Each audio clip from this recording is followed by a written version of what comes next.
Imagine a world engulfed in a blinding flash, followed by a deafening roar, and then silence.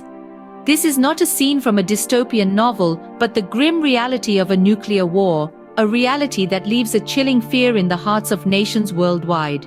The devastation caused by nuclear weapons is unimaginable, their fallout far-reaching and lasting. Yet it's crucial we understand this reality to prevent it. The first step towards prevention is understanding, so let's delve into the reasons and consequences of nuclear war. What could possibly lead us to such devastation? Let's explore the reasons. In our globalized world, where nations are more interconnected than ever, it's hard to fathom what could lead us to the brink of nuclear war. However, there are certain factors that could, unfortunately, spark this catastrophic fire. These potential sparks can be categorized into three main groups: political, territorial, and ideological conflicts. Firstly, political conflicts. These are disputes between nations over governance and power. A prime example of this is the Cold War, where the United States and the Soviet Union, two superpowers with vastly different political ideologies, teetered on the brink of nuclear Armageddon. It wasn't just about who had the most powerful weapons, but who had the power to shape the world according to their vision. Next, we have territorial disputes. These are conflicts over land, resources, or strategic locations. A modern-day example of this is the ongoing tension between India and Pakistan over the region of Kashmir. Both countries possess nuclear weapons, and the fear is that an escalation in this long-standing dispute could trigger a nuclear confrontation. Lastly, ideological conflicts. These are battles of beliefs, values, and ways of life. These conflicts are not necessarily tied to a specific geographical location or political system. They can span across nations and cultures, creating a global ideological divide. For example, the ideological divide between Western democracies and extremist groups could potentially lead to a nuclear standoff if such groups were to gain access to nuclear weapons. These are just a few examples of how political, territorial, and ideological conflicts can potentially lead to nuclear war. But it's important to remember that these conflicts are not inevitable. They are the result of human decisions and actions. As such, they can be prevented, mitigated, or resolved through diplomatic efforts, international cooperation, and a shared commitment to peace. These conflicts, if unchecked, could set off a chain of events leading to the unimaginable, a nuclear war. In the immediate aftermath of a nuclear explosion, the devastation is beyond comprehension. The moment of detonation sends out an unfathomable force that changes the world in an instant. A nuclear blast creates a shock wave that radiates outwards at supersonic speeds, obliterating anything and everything in its path. Buildings crumble like sandcastles, trees are uprooted, and the ground shakes with a force that dwarfs any earthquake. The blast wave alone is powerful enough to level cities, leaving nothing but a hollow crater in its wake. But the blast wave is only the first wave of devastation. Following closely behind is the heat. Imagine, if you will, a wall of fire hotter than the surface of the sun. This heat vaporizes everything it touches, reducing it to ash in an instant. The sheer intensity of the heat can cause third-degree burns miles from the blast center. It's a blaze that not even the mightiest fire department can quench. And then there's the initial radiation. The fallout from a nuclear war is a lingering death sentence.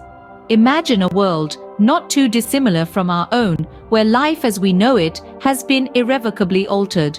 This is the world after a nuclear war. A world that has been subjected to the long-term consequences of such a catastrophic event. One of the most immediate and devastating effects is nuclear fallout. This is the residual radioactive material that is propelled into the atmosphere following a nuclear blast. It can spread over a large area, carried by the wind and rain. This fallout can contaminate the air we breathe, the water we drink, and the food we eat. It's not just a one-time event, it persists, causing a myriad of health problems, including cancer, genetic damage, and birth defects, for generations to come. Radiation sickness is another grim reality.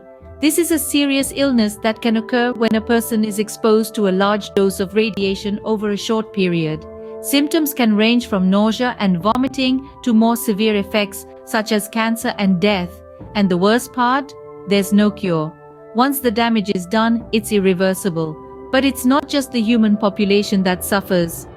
The environmental destruction caused by nuclear war is staggering. Forests, rivers, and entire ecosystems can be wiped out in an instant. The nuclear winter that follows can lead to a dramatic drop in global temperatures, affecting crop growth and leading to widespread famine.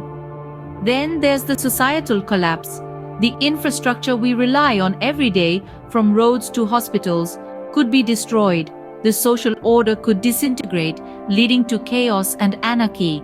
The world as we know it would be gone, replaced by a bleak and desolate wasteland. This is the grim future we face if we allow nuclear war to occur. It's a future of suffering, of loss, of a world stripped of its beauty and life. And the most chilling part? It's entirely preventable. We hold the power to stop this from happening. But the question is, will we use it?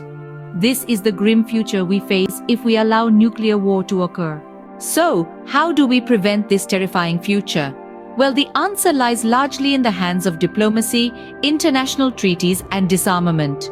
These may sound like grand, complex terms, but their essence is simple.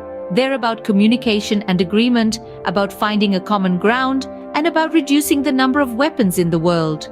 Diplomacy is the art of managing international relations. It's the means by which countries talk to each other, negotiate, and solve problems without resorting to violence. Diplomacy is the first line of defense in preventing conflicts, and by extension, nuclear warfare. It's all about fostering understanding, respect, and cooperation among nations. Next, we have international treaties. These are formal agreements between countries that establish rules and standards of behavior. Treaties related to nuclear disarmament, like the Treaty on the Non-Proliferation of Nuclear Weapons, play a crucial role in preventing nuclear war. They set out clear obligations for countries to refrain from developing or acquiring nuclear weapons and to cooperate in the peaceful use of nuclear energy. And then there's disarmament. This is the process of reducing or eliminating the use of weapons, especially nuclear ones. Disarmament efforts seek to decrease the number of nuclear weapons worldwide, with the ultimate goal of a nuclear weapon-free world. It's a challenging task, given the considerable number of nuclear weapons that exist today. But it's a necessary one if we are to prevent the unthinkable. All these elements, diplomacy, international treaties, and disarmament, are interconnected. They are parts of a larger puzzle, each contributing to the goal of preventing nuclear war. But they only work if there's global cooperation. If countries work together, follow the rules, communicate openly, and strive for peace. Only through global cooperation and diplomacy can we hope to prevent the horror of nuclear war. So let's hope that wisdom, dialogue, and a shared commitment to peace will guide our leaders' actions in the years to come. The future is not set in stone. We have the power to change the course we're on. In this journey, we've explored the grim reality of nuclear war, the sparks that could ignite such a fire, and the immediate and long-term consequences that would follow. The aftermath of a nuclear conflict is not a scenario that any of us would want to experience. We've seen how it can obliterate cities in an instant, create an environment unfit for life, and leave a lingering shadow of death and destruction for generations to come. We've also discussed the role of diplomacy in preventing this unthinkable catastrophe. Diplomacy is not just about negotiating treaties or resolving conflicts. It's about understanding, communication, and cooperation. It's about acknowledging our shared humanity and realizing that we are all inhabitants of this one planet, our only home. We have the tools to prevent such a catastrophe. Diplomacy, dialogue, mutual respect, and understanding can guide us away from the brink of nuclear war. But these tools are only effective if we choose to use them. It's not enough to have them in our arsenal. We must actively engage them in our interactions with other nations. The gravity of the consequences of nuclear war should not paralyze us with fear, but motivate us to act. It should drive us to foster relationships based on mutual respect and understanding, to promote peace and cooperation, and to work tirelessly to prevent such a catastrophe. The future is not inevitable. It's a result of our actions, our decisions, and our choices. We have the power to steer away from a path of destruction and towards a path of peace and cooperation. We have the power to decide what kind of world we want to leave for future generations. The choice is ours. Do we choose a future of mutual destruction or one of peace and cooperation? The survival of our planet depends on this choice. We hope this video has given you a deeper understanding of the reality of nuclear war. If it stirred something within you, don't let it stop here. Let's keep this important conversation going. Give us a thumbs up if you found the video insightful. Share it on your social platforms to spread awareness. Drop a comment with your thoughts or questions, if any. Don't forget to hit that subscribe button for more thought-provoking content. Remember, your voice matters. Together, we can make a difference. Thank you for watching and stay tuned for more thought-provoking content.